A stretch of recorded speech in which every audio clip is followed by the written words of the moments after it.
Cruz won the presidential poll at this weekend's Values Voters Summit for the second year in a row. He was followed by former neurosurgeon Ben Carson, and former Arkansas Governor Mike Huckabee came in third.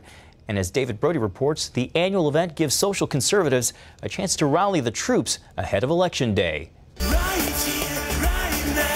It's a familiar script here to a welcoming crowd. Talk of traditional marriage, pro-life, and religious liberty received loud applause with the midterm elections right around the corner.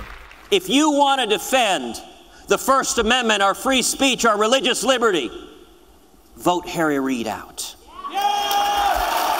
Senators Ted Cruz and Rand Paul came here hoping to impress a crowd that they're going to need if they run for the White House. But more moderate politicians like Jeb Bush and Chris Christie were noticeably absent. Tony Perkins from the Family Research Council tells CBN News that was intentional. They were not invited this year because they just weren't on the top of the list in terms of what they're doing right now and whether or not it was relevant to the value voters and who they'd want to hear from. They shouldn't take it the wrong way. One guy definitely on the list was Rick Santorum, runner-up to Mitt Romney in the 2012 GOP presidential primaries. He tells CBN News that a presidential run is weighing on him heavily.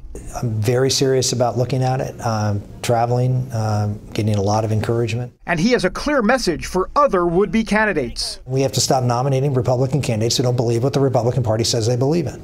There's always a lot of fiery rhetoric from the stage, and there's a lot of passion in the exhibit halls behind me every year, actually, at these conferences. But how do you translate the fiery rhetoric and the passion into more Christian voters showing up at the polls?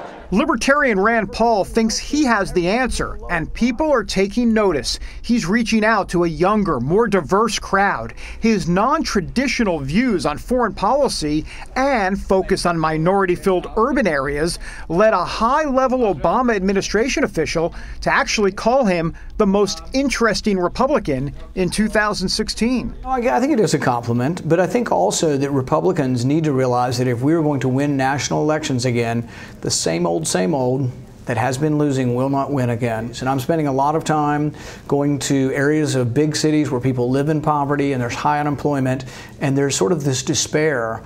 And I'm saying, you know what? Give Republicans another chance. They will get that chance in November. The question remains, will voters turn out in an election where the White House isn't up for grabs?